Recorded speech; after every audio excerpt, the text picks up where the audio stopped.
Welcome to Daily Dose Radio, a 5-minute devotional podcast studying the Psalms verse by verse. Broadcast from the ever-beautiful Sharonville, Ohio, on the sunny side of Cincinnati. Hey, welcome back to Daily Dose Radio, the finest Bible bistro on the internet, and everything we have here in the shop is packed with protein and probiotics, so you know it's good for you. 5 minutes a day, folks. Come on in, sit down, smell the good stuff that's baking. We got it for you. It's artisanally made. That's important, you know. So sit down, get ready, because we're going to look at verses 82 and 83 today in Psalm 119. Yes, sir, Psalm 119, the great declaration of faith in the Word of God. We're in the classroom of PS 119. It have been for quite a while now. This actually is our 11th week being in this classroom. So I hope you've enjoyed it. Boy, I just have loved this. And today, 82 and 83 is magnificent. So we'll just jump right in. Let me read my translation, verses 82 and 83. My eyes long for your word, saying, when will you comfort me? For I was like a wineskin, shriveled and useless. I have not forgotten your statutes. Again, that's my translation, which I do not recommend. The Smithicus Absurdum on display here today. And I'm going to have to explain some of my translation today, I'm certain of it. Well, let's begin with verse 82. Notice he says, my eyes here, long. Now, the word long goes right hand in hand with our word for wastes away that we had up there in verse 81.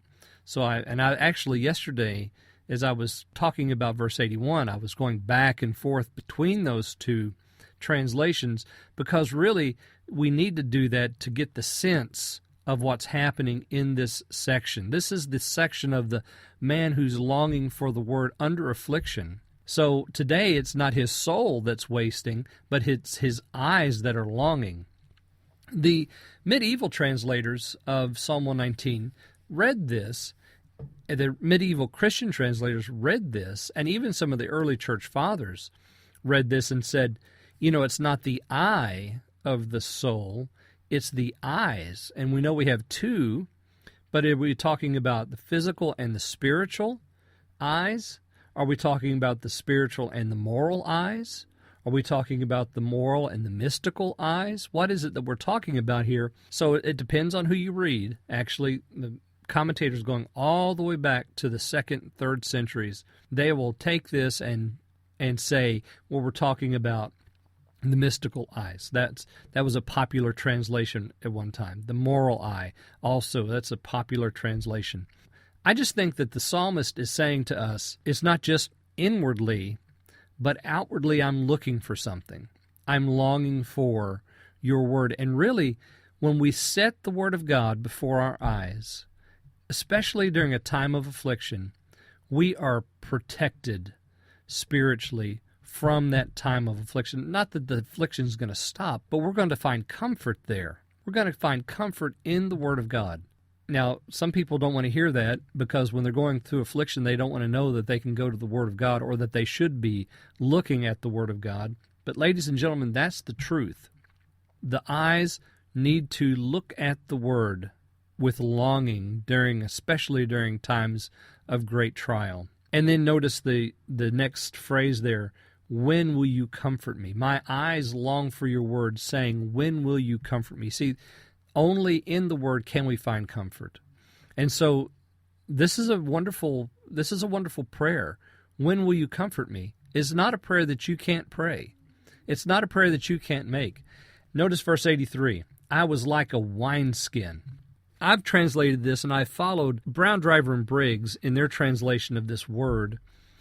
It's translated in the King James and the Authorized Version. It's translated in other versions as smoke or as snow, because it's, a wineskin that has been in the smoke or in the cold snow. But the result is it's shriveled and useless. It's not that necessarily that it's useless, but that it has been improved. It has been ripened by the affliction of the smoke. It's shriveled now. It's not so much depending on its own strength, and it has ripened the wine inside of it. So there's a There's a process that takes place. It's not fun. There's nothing wonderful about it on the outside, but what happens on the inside is that the wine is tempered. And so Neil said about this, that this is how we are to respond in affliction, or this is the effect that affliction has on us, is it has this ripening and improving the soul effect. And so even though I'm a wineskin in the smoke, something beautiful is happening on the inside of me. And notice what the psalmist says, to mirror that action, that shriveling and smokiness that the wineskin is going through. He says, I have not forgotten your statutes. That's where we need to be. And that's what happens as we are under the hand of affliction. We're longing for, wasting away, shriveled up like a wineskin in the smoke. See, that's our word picture here today. That's that beautiful example that he gives us, like a wineskin in the smoke, shriveled up, useless on the outside, but on the inside, ripe and improved because of the affliction. I hope you'll join me again tomorrow as we look at verses 84 and 85 on Daily Dose Radio. Thanks for listening to Daily Dose Radio. I'm David Smith. The music today has been performed by the Bluegrass Experiment. Thanks again for listening. I'll see you next time on Daily Dose Radio.